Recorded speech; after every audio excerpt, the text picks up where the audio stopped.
Ayun, we are recording. Sinisipat ko. Hindi ko nakikita, yan ang ginagamit ko.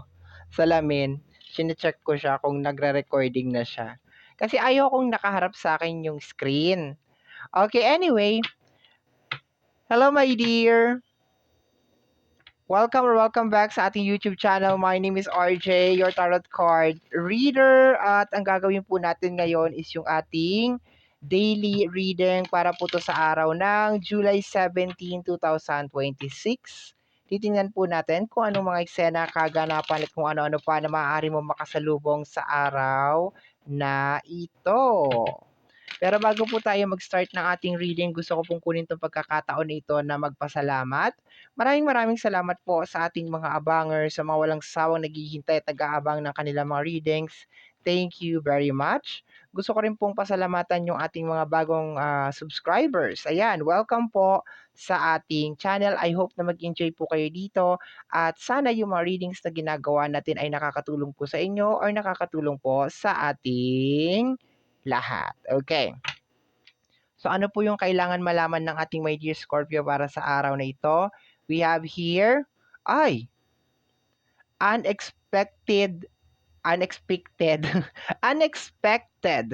glitch. Okay, unexpected glitch. I hope na nagsusum yung ating unexpected glitch. Ayan. So, kung makikita mo dyan, galit na galit si ate girl. Okay? Parang may mga unexpected na pangyayari ngayong araw na to. Tingnan natin, additional cards pa tayo. Ano pong kailangan malaman ng ating my dear Scorpio ngayong araw na ito? Maliban po sa unexpected glitch, ano pa po? Unexpected glitch, ano pa po? Okay, we have here, I know what I am doing. I play dumb to keep you con confused. Okay, once again, basahin natin. I know what I am doing. I play dumb to keep you confused. Okay. So, ano kukuha ko dito, my dear? I think meron magti-trigger sa'yo ngayong araw na to. Okay. Yung para bang hindi ka na itong glitch na to, ikaw to. It is literal na ikaw. Yung parang hindi ka na makapagpanggap, my dear, na parang everything is okay, everything is fine. Kasi sabi mo dito, nagpapanggap ako na hindi ko alam kung anong ginagawa ko. Excuse me kung narinig niyo yung aking digay. Nagpapanggap ako na hindi ko alam kung anong ginagawa ko and nagpapanggap ako na parang tanga ako or bobo ako sa mga bagay na nangyayari. To keep you confused, okay? Para, I think, ang pinaka-message dito, my dear, is para ipagpatuloy niya lang kung anong ginagawa niya. Pero, ngayong araw na to, parang hindi mo na rin kasi talaga kakayanin, my dear, eh. Okay? Parang sasabog ka na ngayong araw na to. Like, hindi mo na talaga kakayanin na magpanggap na everything is okay, everything is fine. Parang lalaban ka na talaga ngayong araw na to. Like, hindi mo na talaga kakayanin pang magpanggap na okay lang ang lahat. Na naiintindihan mo at nauunawaan mo ang ginagawa ng mga tao sa paligid mo. Kasi baka nitong mga nakaraang araw, mga nakaraang buwan, talagang nagpipikit balikat ka na lang. Parang, okay lang, sige. Di ba, dinidisrespect ka, binabastos ka, o kaya meron mga bagay na nangyayari na parang below the belt, di ba? Yung mga ganon. May mga tao na parang pinapahiya ka, or meron mga tao na parang ibinababa ka, and hinahayaan mo lang sila. Pero ngayong araw na to, posibleng pag sumubok sila, posibleng makita nila, may dear, yung tinatago mo talaga na tinatago mong dragon. Okay. Additional cards pa tayo. Ano pong kailangan pang malaman ng ating my dear Scorpio ngayong araw na to? We have here the Six of Pentacles, may kinalaman sa pera, my dear. Okay, posibleng baka meron mga tao na niloloko ka na may kinalaman sa usapin ng pinansyal. Medyo pinalalagpas mo lang to lately, no? Medyo pinalalagpas mo lang. Clarification nga is the energy of the Ace of Sword. Posibleng binibigyan mo pa ng second chance. Matagal mo nang alam. Matagal mo nang alam na niloloko ka or may nangyayari sa likod sa likod mo, sa likod ng camera, alam mo na matagal na merong nangyayari, pero hinahayaan mo lang, my dear. Okay. Yung for some of you, binibigyan niyo pa nga ng second chance para magbago, eh. Ayan, oh, binibigyan niyo pa ng second chance para magbago. Pero ngayon parang sinasabi mo dito, tama na, sobra na. So ngayong araw na 'to talagang magbe-burst ka talaga ngayong araw na 'to, magagalit ka, posibleng makapagsalita ka or makapagbitaw ka ng mga salita na hindi maganda. Kasi parang ano 'to, eh, para kang sponge, naipon lahat. Lahat ng ginagawa nila sa'yo naipon and hindi ka lang talaga makapagpigil ngayon. Or kung hindi man natin sabihin, sige, let us just pray and hope for a mas peaceful and mas maganda na approach ngayong araw na 'to, my dear Scorpio. Pero mapapansin pa rin ng mga tao sa paligid mo na parang there's something off, may mali, galit ka, yung inis mo ramdam nila. Hindi man tayo nagma-manifest or we are not actually saying, my dear, na talagang may gulo or may away ngayong araw na ito. Pero mapapansin talaga ng tao, my dear, yung inis mo, yung banas mo. Okay, kung paano ka sumagot, kung paano ka kumilos, kung paano ka mag-react sa bawat nangyayari sa paligid. Ramdam talaga nila, my dear, na there is something off, na meron bagay na parang hindi mo gustong i-tolerate or ayaw mong i-tolerate na. And ang dami mong nalalaman ngayong araw na 'to. Ang dami mong nare-receive na mga confirmation pa ngayong araw na 'to tungkol sa mga pagte-take advantage sa'yo ng mga tao, kung papaano ka nila parang pinapaikot-ikot. Let me see, next card pa tayo, my dear. Additional cards pa tayo. Ito daw, dalawa na naman ulit. Ganda nung cards mo kasi partner na talaga. We have here the energy of the Chariot. Ang Chariot is energy ng warrior, okay? Warrior and the energy of the Three of Swords. Blockage to, my dear. Maliwanag na blockage to kasi Three of Swords. Ang Chariot kasi is a warrior na energy. Normally, lagi yan siyang pasulong, moving forward. Pero parang ang nakukuha ko dito is like yung pagkainis mo lang talaga na sa kabila ng lahat ng yung nakukuha ko, my dear, is alam mo yung typical na meron kang sariling problema, meron kang pinagdadaanan, may nangyayari sa'yo. Pero you still manage, my dear, to help others, na intindihin at unawain sila, na mahalin sila, or whatever.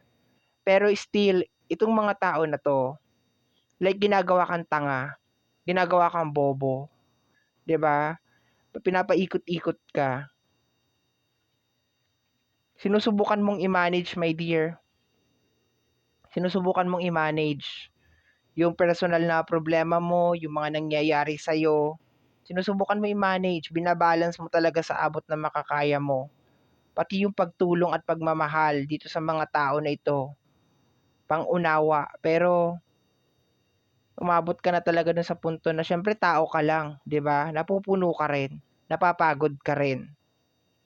You are so disappointed na kukuha ko sa card, my dear. Nadidismaya ka sa pag-uugali at kinikilos ng isang tao. Kasi ine-expect mo na magbabago siya. Ine-expect mo na maa-appreciate niya or marirealize niya, my dear, na maswerte siya na merong isang kagaya mo na handang umunawa at umintindi at mag-adjust para sa kanya. Pero ngayong araw na 'to, like sobrang dismayado ka lang talaga sa kanya, like sobrang dismayado ka lang sa mga bagay na nalalaman mo, sa mga bagay na nangyayari, sa mga nadidiskubre mo pa sa kanya. May mga delay din ngayong araw na 'to, my dear. Just in case meron kang mga ine-expect, may mga delay, anything na magpapa-trigger sa'yo ngayong araw na ito. May mga pangako din na masisira ngayong araw na ito, kaya possible din talaga na mapikon ka at mainis ka. We have here the energy of the Ace of Pentacles. Alam mo, ang lakas ng energy, my dear Scorpio, na ano 'to, yung blockage mo siya. Kung sino man 'tong tao na tinutukoy dito, blockage mo siya. Kasi sinasabi dito na parang meron kang blessing, meron kang abundance, pero dahil nakadikit ka sa tao na 'to, parang minamalas ka ng minamalas. Or parang walang give and take na nangyayari, yun ang nakukuha ko. Like you are doing all the work and siya parang pa-relax-relax lang, yun ang nakukuha ko, my dear. Let me see. Paki-clarify po. We have here the energy. Oh, magkasama na 'tong dalawa na 'to. Hindi ko na tatanggalin 'yan, my dear. Hindi ko na sila paghihiwalayin. Ka-clarify ko na lang yung Ace of Pentacles. Paki-clarify po ang Ace of Pentacles. Paki-clarify po ang ating Ace of Pentacles. Paki-clarify po.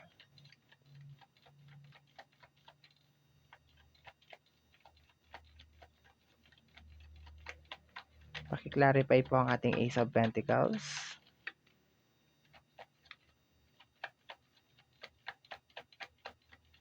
Okay. 'Di ba? Collaboration na energy, the Three of Pentacles. Dapat pinagtutulungan niyo 'to eh. Kaso meron mga tao, my dear, na hinahayaan ka lang talaga na mag-struggle na mag-struggle. Nakakalungkot yung energy. Dapat, alam mo kung sa akin lang, kasi sa panahon ngayon, my dear Scorpio, napakahirap ng makahanap ng tao talaga na will be very, very supportive.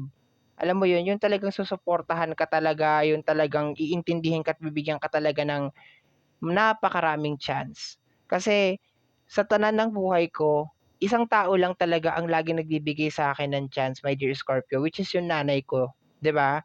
And buhay pa naman ang nanay ko, 'di ba? In Jesus name, 'di ba? Bigyan pa siya ng mahabang buhay pa talaga ng ating buong may kapal. Pero rather than that, wala na akong ibang nakita pa na tao na ganyan, na nagbibigay pa ng napakaraming chance, as in sobrang matiyagain, maunawain, parang gano'n. So, kung sino man 'tong tao na tinutukoy dito, my dear Scorpio, malas niya. Kasi possible na baka hindi niya na-appreciate ngayon kung gaano siya kaswerte na meron siyang tao na kagaya mo. Pero 'di ba sabi pa nga nila, nasa huli ang pagsisisi. So, baka hindi niya na nakikita ngayon na mahalaga or napakaimportante na meron na nandiya-diyan ka sa tabi niya, pero baka in the end, baka magsisi itong tao na 'to. We have here the energy of the Empress and the energy of the Death card. Nagsama talaga silang dalawa, oh. Napo-fall out yung love mo, my dear, nate-turn off ka. Kung sino man 'tong tao na 'to, nate-turn off ka sa kanya. Kasi sobrang pagmamahal ang ibinigay mo sa tao na 'to. As in sobra-sobra, grabe. Grabe-grabe ang pagmamahal mo talaga sa kanya na ibinigay mo sa kanya. Pero hindi mo siya nakikitaan ng improvement, ng progress, ng growth. Okay, bagkus parang sumasabay pa talaga siya sa mga problema, sa mga nangyayari, sa mga pang-araw-araw na senaryo. So, we have here the energy of the Wheel of Fortune and the energy of the Ace of Wands. Ang gusto mo lang naman mag-umpisa ulit, yung para bang ayusin natin 'to, yung gano'n, magbago ka. Yun ang nakukuha ko dito, magbago ka, ma-appreciate mo kung ano yung mga bagay na meron ka, yung gano'n, pahalagahan mo kung ano yung tulong na ibinibigay mo sa kanya. Hindi naman sa nanunumbat ka, my dear, pero is more on parang gusto mo pahalagahan niya, bigyan niya ng importansya kung ano yung mga binibigay mo sa kanya na pagmamahal, tulong, atensyon, and baguhin niya yung sarili niya, hindi lang dahil kung ano yung meron kayo. Di ko alam kung asawa mo ba 'to, kung kapamilya mo ba 'to, kaibigan mo ba ito, katrabaho mo ba 'to. Para para gumanda yung flow ng life. I think yun yung pinaka main purpose mo dito, my dear, para maging maayos na yung magkaroon na ng peace on earth, yung gano'n, peace of mind. Ayusin na, pero parang hirap na hirap magbago 'tong tao na 'to, my dear. Ito nakukuha ko dito sa paglabas ng ating death card over here, napo-fall out ka sa kanya, nate-turn off ka sa kanya, my dear, nawawala yung pagmamahal mo sa kanya. Kasi ginagawa ka niyang tanga, pinapaikot-ikot ka niya. Yun ang nakukuha ko dito. Maybe you're dealing with a narcissist, yun ang nakukuha ko na energy, my dear. Narcissist, yung kinokontrol-kontrol ka ba niya. Pero at the same time, nakukuha ko rin dito, blockage mo 'to, like this is your blockage, my dear. Blockage mo kasi meron tao dito na ayaw magbago.